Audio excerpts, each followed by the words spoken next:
Boa noite, senhoras, boa noite, senhores. Terça-feira, TV Guará Avesso. Hoje nós vamos conversar com um historiador, um homem que sabe o enredo das coisas, que estuda como as coisas acontecem, por que acontecem. Nós vamos conversar com um historiador, professor de história, pastor evangélico, Lindon Santos. Muito boa noite, doutor. Boa noite, América, é um prazer estar aqui. É um prazer enorme estar com o senhor. Doutor, de uma coisa, você é um pastor, eu não diria passional, mas é um homem mais próximo das paixões e da fé. Um historiador é um homem frio, que vê o fato, conta o fato e examina o fato. Como é que o senhor consegue, assim, misturar essas duas figuras?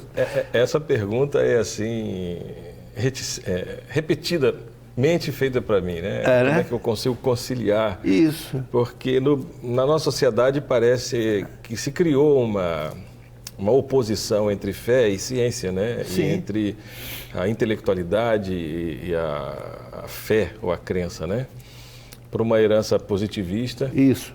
E também por uma herança marxista, né? De que a profissão... A fé é a alienação, a religião é o ópio do povo. Então, você ser uma pessoa racionalista, envolver com ciência, você não pode ter. Então, eu costumo responder, Américo, que eu caminho na fronteira. Sim. E admitindo o conflito e a tensão de crer e de conhecer, né? Se um dia resolver esse problema, eu acho que essa tensão, eu acho que vai estragar. Sim, no dia que tiver a resposta... Estraga. Então, eu sou um homem de paixão, tanto como historiador como pastor também. Não dá para você ser pastor e nem professor, historiador, sem ter paixão por aquilo que faz. Paixão. Houve essa última eleição para presidente, foi uma eleição em que a paixão se acerbou. A coisa virou, o confronto pessoal era eu contra ele, eu contra ti, enfim. Foi uma eleição passional, concorda comigo? Eu concordo, mas não podemos tirar a perspectiva de que houve cálculo. Eu acho que Sim. até a paixão, ela também... foi cuidadosamente arquitetada. Eu acho que o embate pessoal, personalista, né? O senhor acha que o Bolsonaro, não sei, o candidato-chefe da campanha, o Bolsonaro, eleito, ele não me parece um homem capaz de arquitetar coisas. Não, ele me parece muito impulsivo. Ele está muito aquém do carro que ele vai assumir. Muito aquém. Isso é a constatação, um consenso que me botar como técnico da seleção brasileira de futebol. É um desastre. Vamos dizer assim, era um elefante dentro da sala. Não tem como você conciliar uma coisa. Ele vai ter que ser muito domesticado, orientado, né? E eu não sei se ele vai aceitar isso, né? Para pelo menos diminuir esse gap, né, da performance dele de 28 anos como político e o cargo de presidente da República. 28 anos de política omisso. De uma trajetória muito fraca e omissa, né? Também, assim, que só dá para explicar porque ele estava ali cumprindo um papel de uma base eleitoral que ele sempre teve, senão ele não seria reeleito. Isso. E que cumpriam uma expectativa de um segmento minoritário, mas que o garantia lá e que agora se tornou um Porque se a gente somar os votos brancos, nulos, e os votos que não foram os dele, ele não foi eleito pela maioria do povo brasileiro. 88 milhões de brasileiros não votaram em Bolsonaro. Dos 147 milhões, então ele não é representante da maioria do povo brasileiro. A mesma situação da eleição de Dilma, né? Sim, mesma eleição, a mesma coisa. Esse é um contraponto da democracia. Então nós temos a três presidentes, Dilma, Temer e Bolsonaro agora, que não representam a maioria do povo brasileiro. Isso é a antítese da democracia, a negação da democracia. É um paradoxo, porque a própria democracia gera isso. Mas, a não ser pela própria democracia, a gente não pode resolver isso. E a democracia, enfim, acaba sendo o melhor deles, com todos os seus defeitos e tal. O senhor acha que a democracia está em risco? Tá. Por que e como? Está em risco. Está em risco porque, na nossa própria história republicana, a experiência democrática que nós tivemos de 130 anos de república, ela é um espasmo, ela é um intervalo. Sim. A normalidade talvez seja isso que a gente vai enfrentar agora, né? Em primeiro lugar, eu acho que a fragilidade da nossa democracia, né? Mas as instituições não estão satisfatoriamente sólidas para aguentar esse tranco? Eu tenho minhas dúvidas. Se a gente for juntar a imprensa, a OAB, STF e o Congresso, instituições que devem garantir, não é, cada uma com a sua natureza e vocação e papel constitucional, né? Se essas instituições não mostrarem mais do que tem mostrado até aqui, nós estamos, de fato, correndo um risco muito sério com a democracia. Acho que essas instituições precisam assumir um papel mais efetivo. O que ele promete é um retrocesso muito grande em termos progressistas, sociais progressistas. Com certeza, com certeza.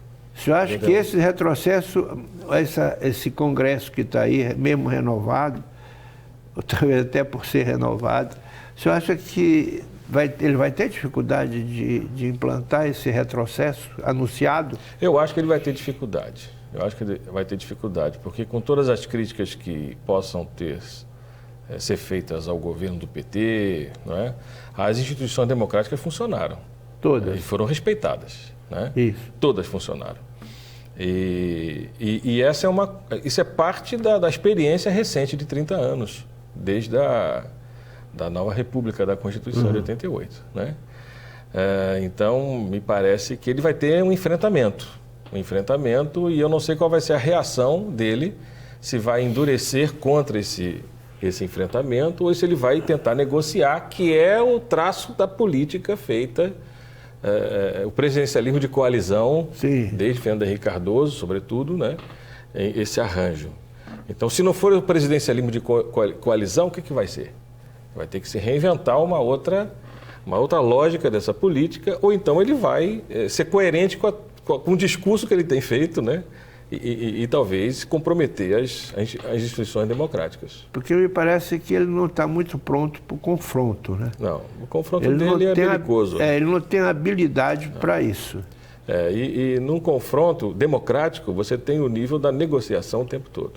Se não senta na mesa para negociar, okay, seja com quem for, você não tem democracia. Se você anula a oposição, você acaba com a democracia. Ele declarou um pouquinho antes da eleição que era para acabar. Pois é. Acabar é um varrer, termo... São verbos muito duros. Muito duros, muito duros. E interessante que nenhuma instituição se pronuncia com relação a isso, né? As instituições democráticas, né? Ficaram todas quietas. O próprio STF sofrendo algumas ameaças, né? Eu fecho o STF com cabo de um soldado, quer dizer, bravatas assim, né? Gratuitas e não há nenhuma reação. O Supremo ouviu calado. O senhor acha isso perigoso? Perigoso. Embora o Supremo tenha se pronunciado sobre a questão das invasões das universidades, né? A questão da democracia. Então, acho que o Supremo tem que se colocar como Supremo, né? E isso é um embate. E as forças, as organizações sociais de base, você acha que elas se levantarão em oposição? Ou serão, assim, brutalmente abafadas? América, eu fico lembrando de 64. 64, sim, a população era bem menor. O movimento estudantil era bem menor. As universidades eram em quantidade menor. Hoje, para tentar controlar um movimento de massa no Brasil, é muito mais difícil. O senhor acredita na possibilidade de um movimento de massa? Movimento de massa ou de base? Né? Eu acho que é inevitável. Isso está acontecendo o tempo todo. Isso é uma combustão espontânea. Veja bem, um pouquinho em 14, um pouquinho da eleição, foi 14? Da eleição da Copa do Mundo, no ano anterior... 2013. 2013. Como é que começou aquilo ali? Sim. Você acha que aquilo é possível agora? E se possível em 19, como o governo reagiria? Será que ele vai... Não dá para prever, né? Ninguém previu 2013, mas aconteceu. E ele é um movimento multicausal. Ele começa com uma plataforma, com uma pauta, e ele amplifica a pauta e desdobra e vai. Se desdobra, alguém se apropriou dessa pauta e nós estamos vendo agora uma das consequências, desdobramentos do que foi 2013. Sim. Né? Ou seria um desdobramento do que foi Dilma Aécio? Eu acho que 2013, 2014, uma coisa está muito colada muito com a na outra, né? Muito colada na outra. Eu acho que Dilma, logo depois de 2013, colocou uma pauta para o Congresso o grande erro com as reivindicações que não foram atendidas e foram bloqueadas. O grande erro do PT, o grande erro do Lula, teria sido indicar Dilma?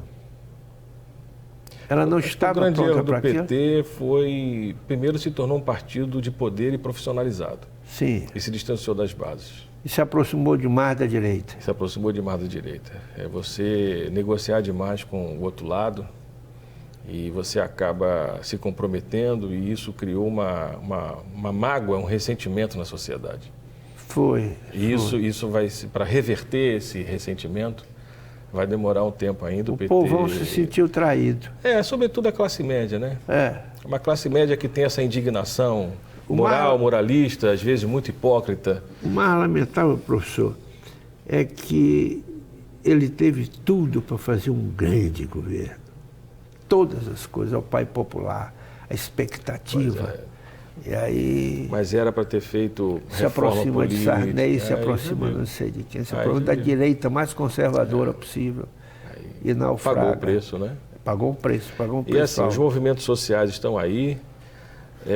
A sinalização é que eles devem ser criminalizados. Sim, todos. E isso vai respingar no próprio PT, né? E nos outros partidos de esquerda também.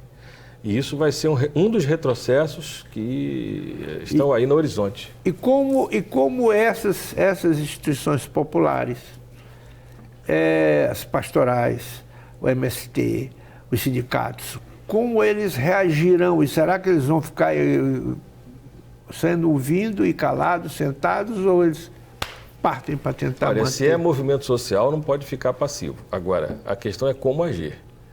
Eu estou lembrando aqui de uma fala recente da Mariana Chauí, não é? De uma ilustração, de uma metáfora da topeira, né? Sim. Que é escavar por baixo. Eu acho que tem que se começar a retomar, fazer um trabalho de base, silencioso, de formação política. Enfim, tem que se repensar toda uma estratégia de como ser esquerda no Brasil. Dependendo do que vai se desenhar a partir de 3 de janeiro de 2019. Okay? A gente vai ter que pensar a conjuntura, voltar a fazer análise de conjuntura toda semana e repensar essas estratégias. O governador Flávio Dino, ele é um homem que está ocupando hoje um espaço considerável na esquerda do Brasil. E ele faz questão de afirmar isso, de afirmar esse espaço, de se manter nesse espaço. Você acha que foi precipitado essa pontadinha que ele deu outro dia na posse do futuro presidente? Talvez fosse não seria tão necessário assim, né? Mas quem ganha 2 eleições com a margem de votos que ele teve no primeiro turno e na casa de num estado, né, onde era, né, a hegemonia de uma oligarquia, 40 anos. Não é fácil, né? Não é para qualquer um, e eu acho que o Flávio Dino tem uma consciência disso. Uma consciência disso. Agora, é preciso ter autocrítica. Porque o jogo federal é um pouquinho diferente. Agora o cenário é outro. Há um governo de ultradireita. Porque